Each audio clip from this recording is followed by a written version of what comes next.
The phone call that changed everything. There are phone calls you forget, and there are phone calls that permanently alter the direction of your life. The 2020 to 2021 NBA playoffs represented the pinnacle of the basketball calendar. The highest stakes, the highest viewership, the most electric stretch of the entire season. And Kendrick Perkins, a former NBA champion, Boston Celtics legend, and two-year ESPN analyst, found himself watching from the periphery. Not because he lacked talent and not because audiences had rejected him, but for a reason far more mundane and infuriating: corporate red tape. Perkins had joined ESPN in 2019 on a day-rate arrangement paying roughly $2,500 per appearance. He wasn't a household name, wasn't guaranteed anything, and was simply a retired player fighting to prove he belonged in an arena he'd never been trained for. By the time the playoffs arrived in his second year, he had completely exhausted his allotted appearance days under his contract. The system's verdict was clear. His season was over. No more days, no more airtime. Come back next year. Stephen A. Smith had other plans. Smith wanted Perkins on First Take for a full week during the playoffs. Not a cameo, but 7 consecutive days of the most-watched NBA coverage of the year. When network bureaucracy returned a firm no, Smith refused to accept it. He picked up the phone, called Perkins directly, told him to relax, assured him he would handle everything, and promised, in words Perkins committed to memory, that he would be hearing from the bosses the very next day. True to his word, the bosses called. ESPN didn't simply approve additional appearance days.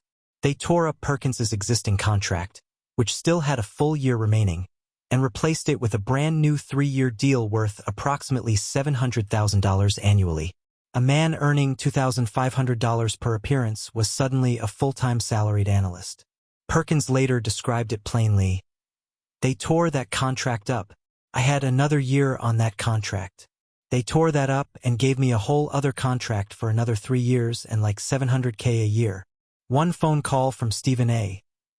Smith had accomplished all of that, and it became the bedrock of everything that has defined their relationship ever since. Perkins has never pretended it didn't happen. He has stated publicly and repeatedly that he has Smith's back against anyone, because Smith had his back when it mattered most. But loyalty, as it turned out, was never going to mean silence. Once Perkins had a real, secure platform, he used it the only way he knew how: loudly, directly, and without apology. One topic he returned to repeatedly was LeBron James. Having briefly shared a locker room with LeBron, Perkins understood firsthand what he brought to a franchise, and when legacy debates emerged on First Take, he went all in. Smith, predictably, pushed back hard.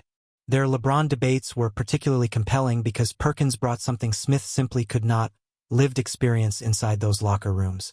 He argued passionately that LeBron's return to Cleveland represented his most difficult championship journey, citing the fractured Dan Gilbert relationship, the hostile ownership dynamic, and the emotional weight of returning to a city humiliated by LeBron's original departure.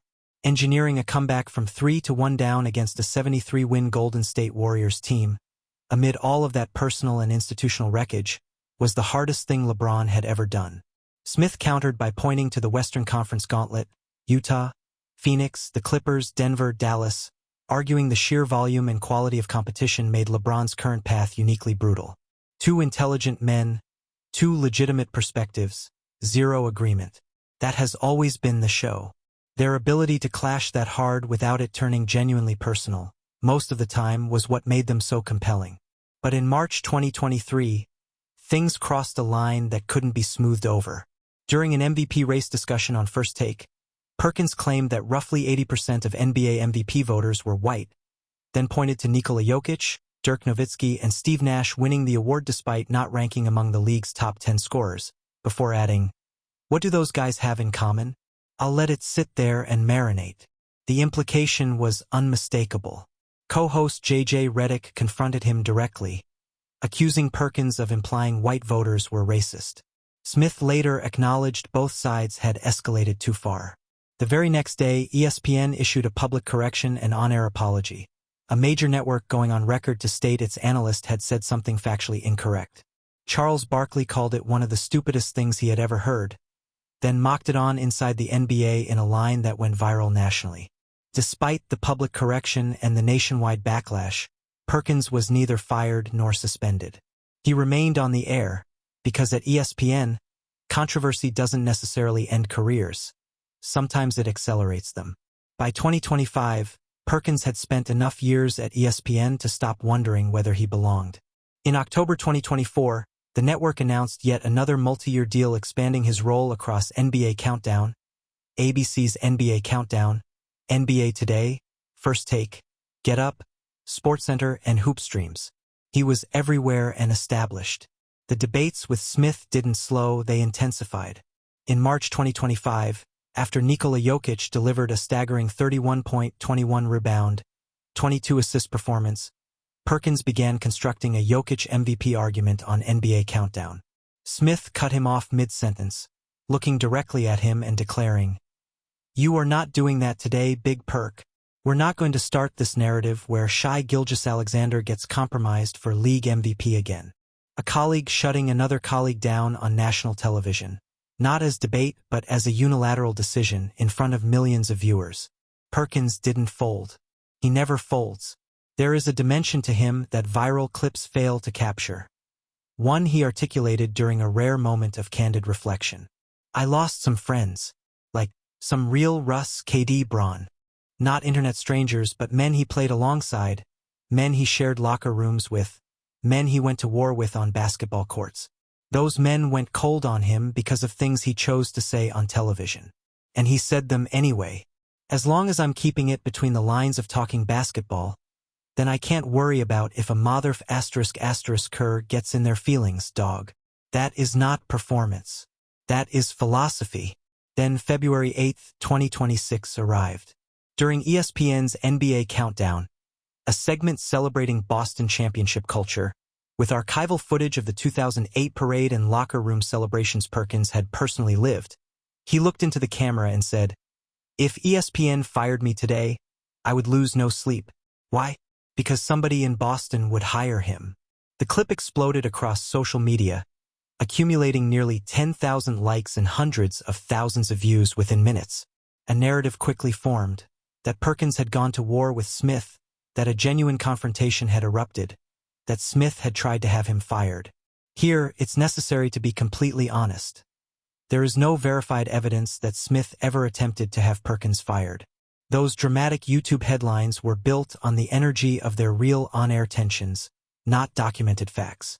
Perkins remained at ESPN, continued appearing on First Take and NBA Countdown, and as of March 2026, no changes to his role or contract had been reported. The confrontational dynamic between them, however, is absolutely real, just more layered than a simple rivalry. In February 2026, Perkins interrupted Smith on camera during a First Take segment and told him directly, "Hey, you going to fix your attitude this morning?" Smith laughed it off. What it represented was genuinely rare in sports media, a co-host publicly challenging the dominant personality who controls the entire room. Stephen A. Smith runs First Take. That is simply a fact. And yet underneath all the volume and viral moments, genuine mutual respect exists between these two men, which is precisely what makes their confrontations watchable rather than unwatchable. To understand why Perkins operates this way, you must understand where he came from. Born November 10, 1984, in Nederland, Texas, a small town outside Beaumont, he grew up large, physical, and hungry. A McDonald's All-American and Texas Mr. Basketball, he was selected 27th overall by the Memphis Grizzlies in the 2003 NBA draft straight out of high school, then immediately traded to Boston. He was part of the 2008 championship alongside Paul Pierce, Kevin Garnett, Ray Allen, and Rajon Rondo. He posted career highs of 10.1 points and 7.6 rebounds while shooting 60.2% from the field in 2009-10, before a devastating simultaneous ACL, MCL, and PCL tear in Game 6 of the 2010 Finals ended his season. He was later traded to Oklahoma City in 2011, helped the Thunder reach the 2012 Finals, and played 14 total seasons across Utah, Cleveland, and New Orleans before retiring in 2018 with 782 regular season appearances and over $57 million in career earnings. He didn't coast in retirement. He started from scratch in a brand new industry, grinding ESPN appearances at $2,500 per day while earning his place one unfiltered take at a time.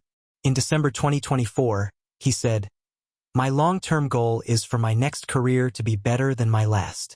His last career included an NBA championship and $57 million. The way he's chasing that goal, losing real friendships over his takes, absorbing public corrections, confronting the most powerful personality on the network, then showing up again the next morning, that isn't recklessness. That is total, unwavering commitment to the only philosophy Kendrick Perkins has ever known.